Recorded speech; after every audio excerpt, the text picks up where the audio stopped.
John Brown's body lies a-mouldering in the grave, while weep the sons of bondage whom he ventured all to save. But though he sleeps, his life was lost while struggling for the slave. His soul is marching on. Glory, glory, hallelujah. Glory, Welcome glory, to War of the Rebellion, Stories of the Civil War. I am your host, Leon, and this is a reading of the regimental history of the 72nd Indiana Volunteer Infantry of the Mounted Lightning Brigade. Chapter 13, October 18th to October 23rd, 1862. After Morgan in mule wagons with one day's rations. Capture rebels at Versailles. Find Morgan asleep just in the right place. Colonel Norton, a military ass. Wakes him up with cannon. Morgan runs and we stay on a hill. Wrath of the men at Norton. General Dumont, a little too late for Morgan, but not for Norton. The 72nd continues the chase 2 days to Bardstown. Draw rations, eat raw, SB, and etc. at Bardstown. Return to Frankfort. On the afternoon of Saturday, October 18th, we had orders to draw 1 day's rations and get ready to move as light as possible. The word soon got out that it was to be a scout after Morgan, who was said to be in the vicinity of Versailles. We were delighted to get off on such an errand, and the regiment turned out 600 men. We marched out to the road, where we were ordered to get into the wagons, which were drawn up in line. 16 men got into each wagon. The 72nd took the advance, and at sundown, off we went at a gallop over the pike. What a noise! What a dust! What jolting! The regiment was in high spirit, and merry as robins in spring. 14 miles.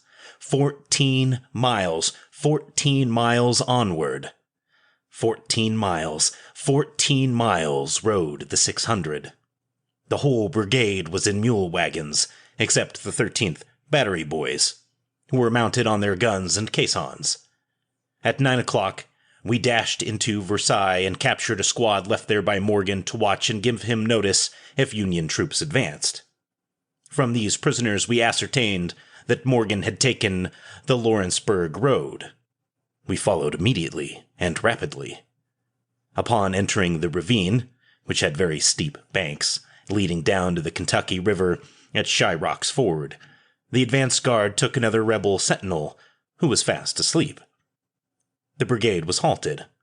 Our regiment was ordered out of the wagons and cautioned to be as still as possible. Just then, there was a discharge of 3 volleys of musketry, then a pause and deep silence.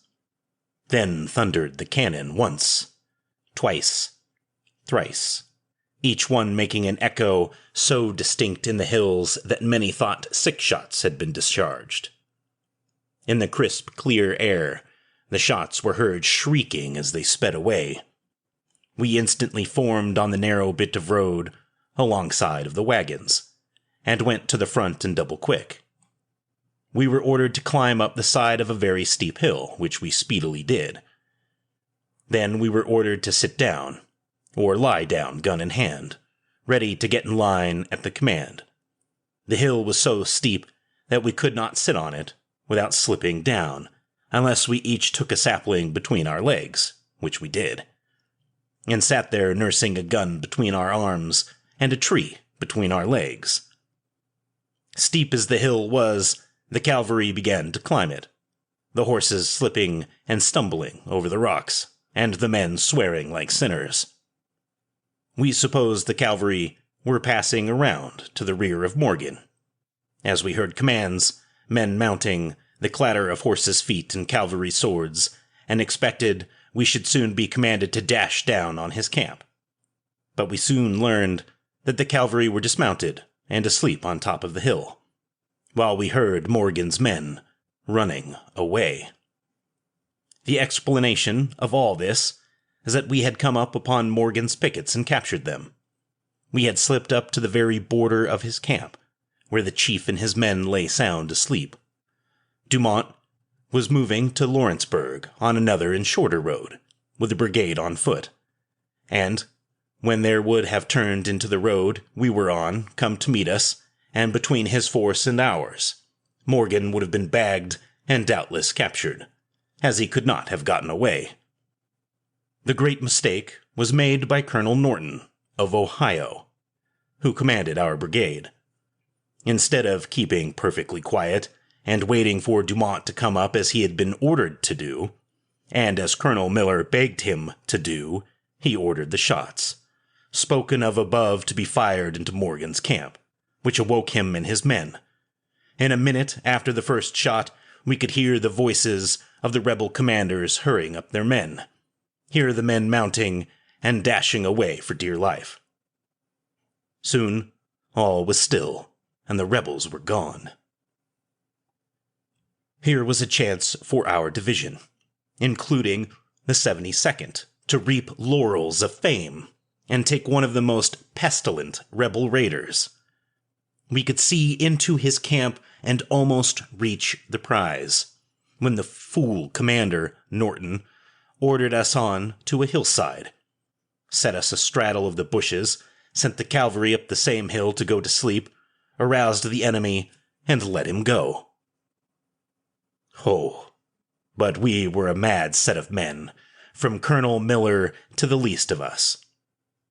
Next morning, after many useless delays, we moved at 9 o'clock, and when we came to Morgan's camp and found saddles, guns, spurs, sabers, provisions, clothing, and even pack horses, our wrath became hot as a furnace, and we breathed curses upon Norton's head for his base folly or treason.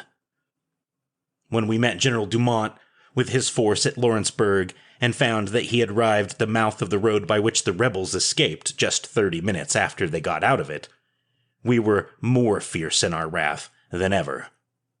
When Dumont found out the facts, put on all his steam, stood up in his stirrups, and cursed Norton for a fool and a rebel, with all his fierce invective. We enjoyed it beyond measure. That was one time when swearing was allowed on Sunday, and traveling too. One of the incidents of this rough day's drive in a sweeping trot over the breaks of Salt River was the running away of the mules which drew the wagon in which Captain Watts of Company I and his detachment were riding. The wagon wheel hit a rock or a stump, threw the bed into the air, and men all going up with it towards the moon, looking like the boats and men do in the pictures when a furious whale has hoisted them up with its tail. The bed turned upside down and lit on the men. Great confusion all along the lines. The mules brought up against a tree, wiggled their tails, and subsided. The wagon bed was lifted and off the men, who crawled up, none of them much hurt except a few square feet of their bodies a little, worse bruised than before.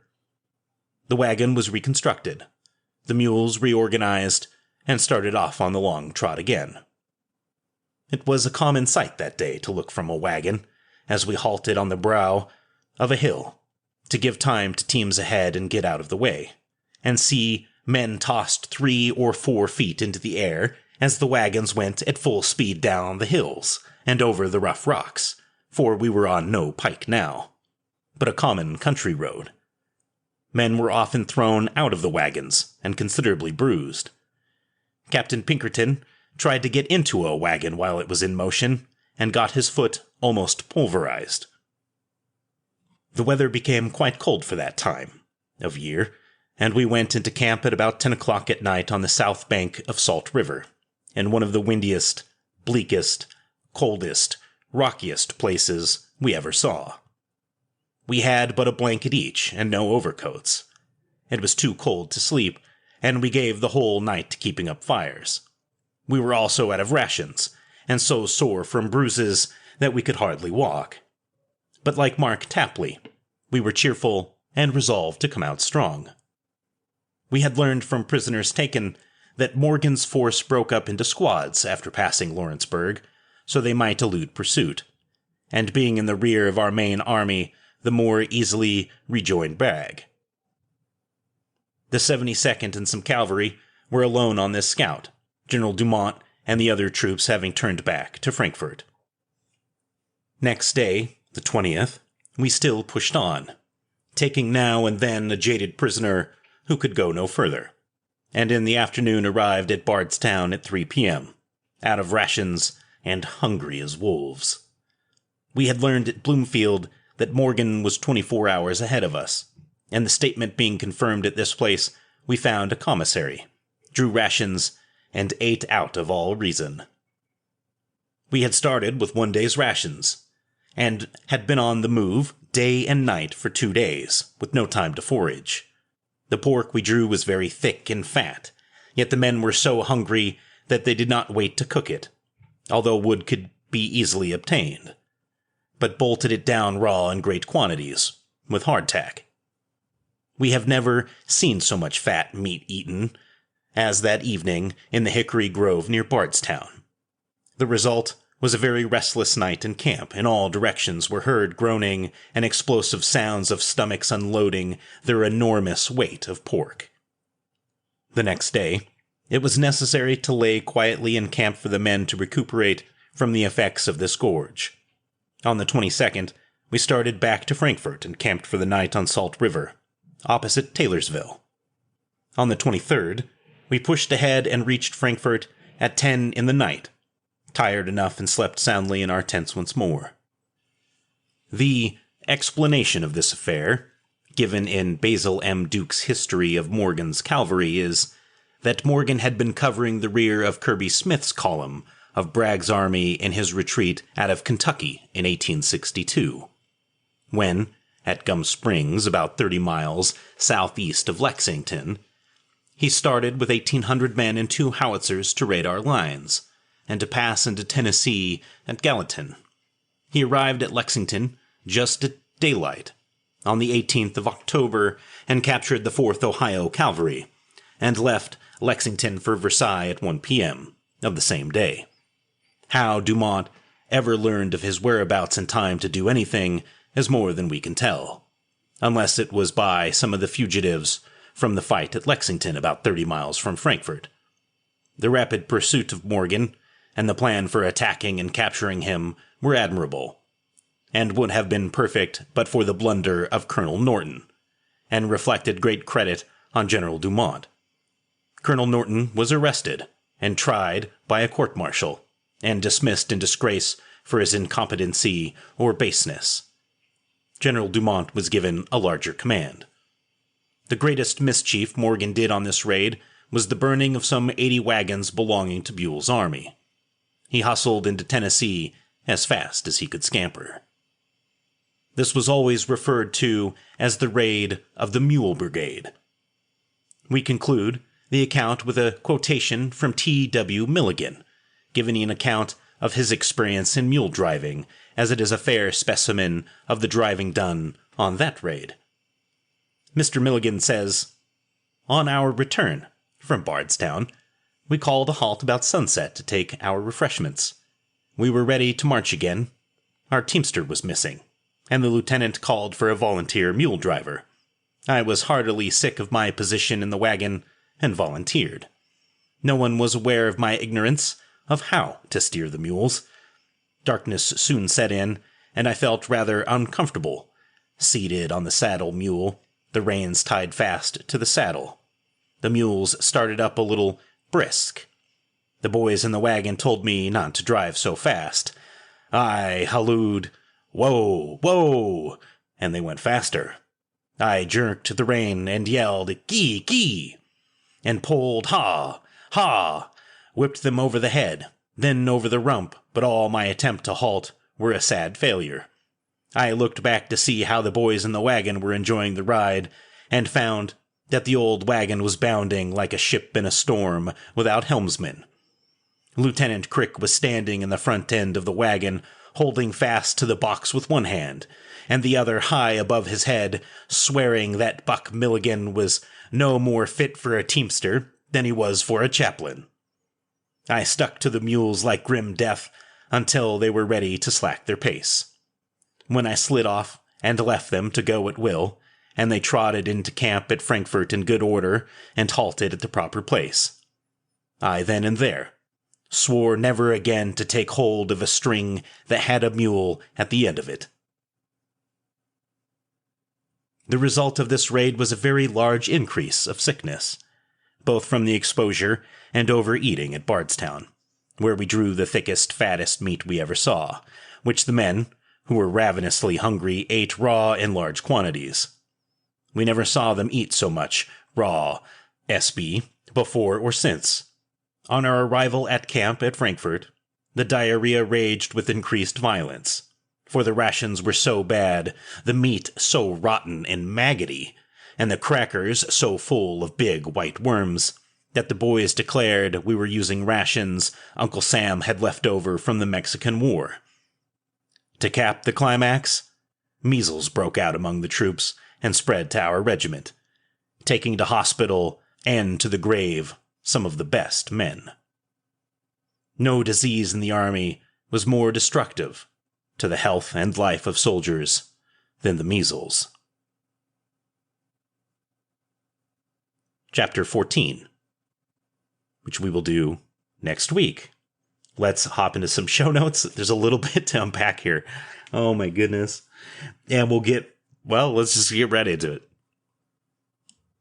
All right. So this mule raid after Morgan, I love that they did the work for us in identifying what both sides were up to. We're actually going to read a little passage of that in a little bit. And it fills out a lot of information for us, so this is good.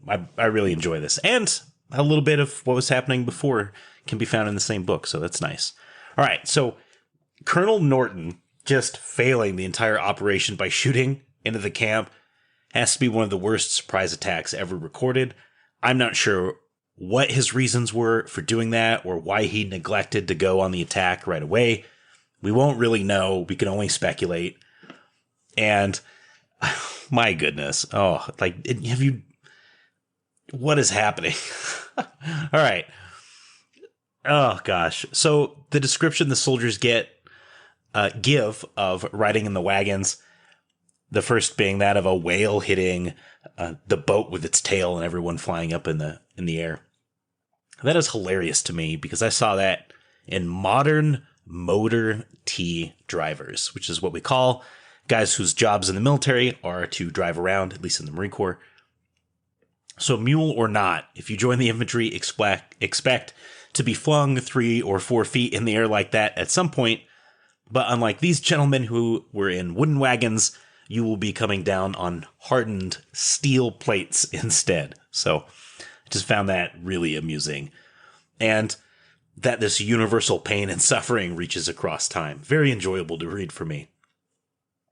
In the project that I'm working on, which is about the Oregon Trail, there's a reason why everyone walked alongside the wagon. And at this oxen pulling pace, people got out and walked. And it was just because wagons are so miserable to actually ride in. I know here in the States, out in the Old West, because I suppose I'm in the very West, out here where I live, they do like Oregon Whale wagon rides, and you can see some videos on YouTube and that kind of thing. And it does not look, it looks miserable. So I can only imagine what it's like flying down an old country road. Oh my goodness. All right. The next thing I want to talk about is how many of you would eat raw pork? And as soon as he said that, I knew exactly what's going to happen to those soldiers.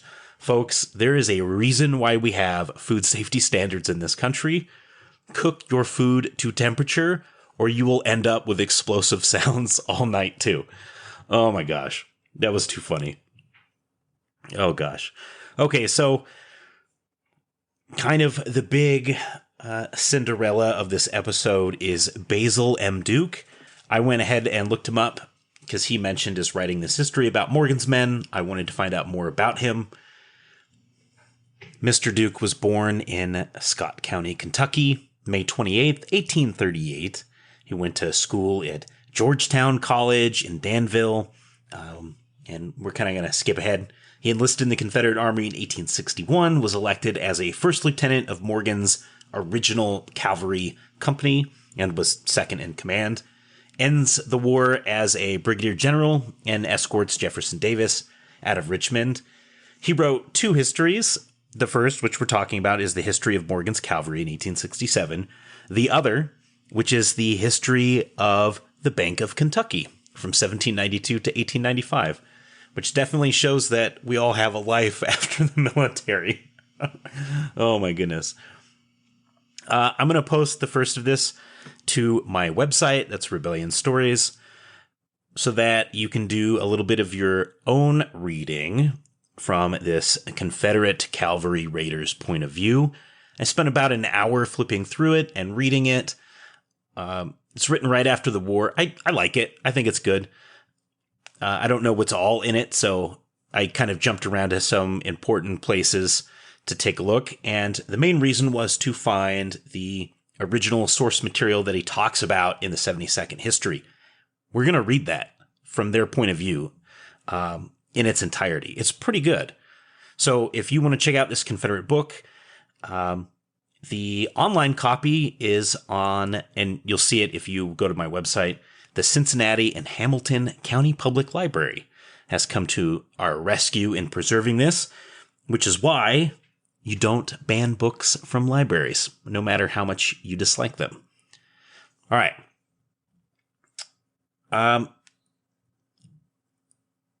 Now, let's go ahead and take a look into reading this. Now, it's called In a Tight Place, and this is what he has to say about this encounter.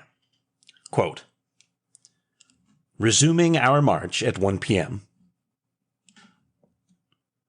On that day, the brigade passed through Versailles and went into camp at Shylock's Ferry. Gano and Breckinridge crossed the river and encamped on the southern side. My regiment remained on the other side. About 1 o'clock at night, we were awakened by the bursting of 2 or 3 shells in my camp. Dumont had learned that we had passed through Versailles and had started out in pursuit.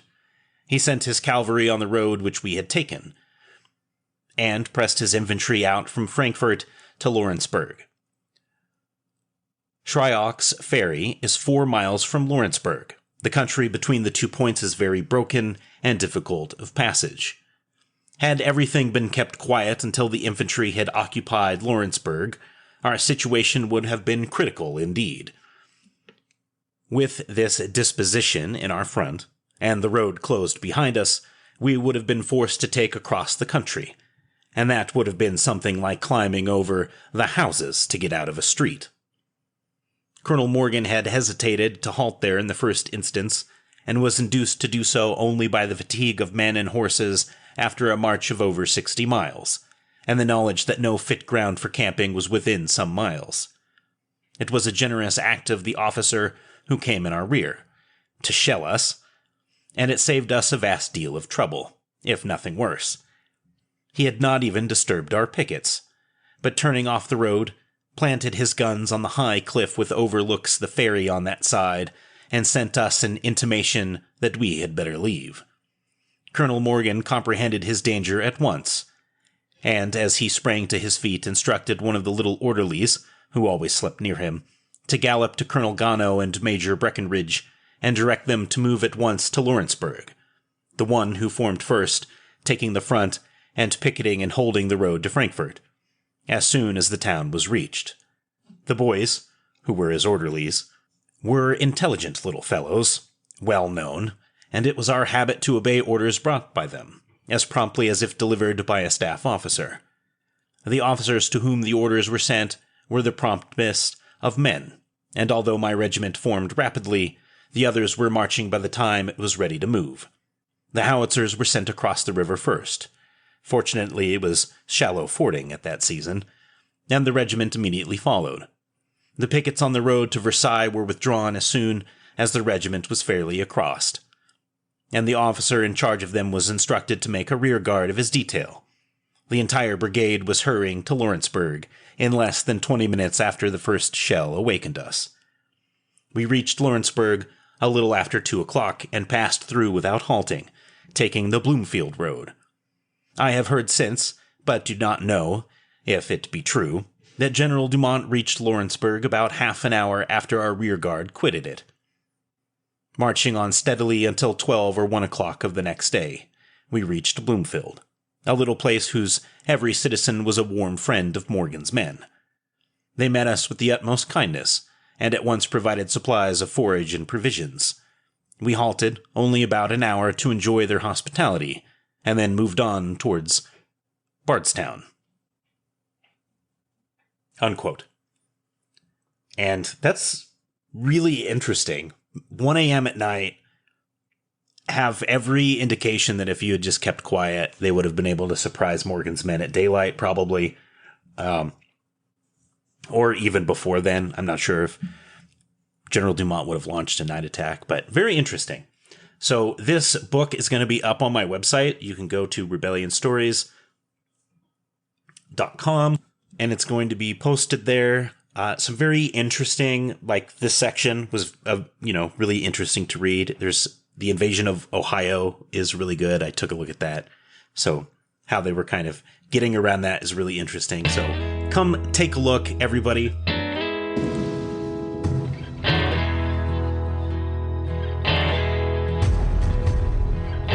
John Brown's body lies a-mouldering in the grave, while weep the sons of bondage whom he ventured all to save. But though he sleeps, his life was lost while struggling for the slave. His soul is marching on. Glory, glory, hallelujah. Glory, glory, hallelujah. Hallelujah, for his soul is marching on.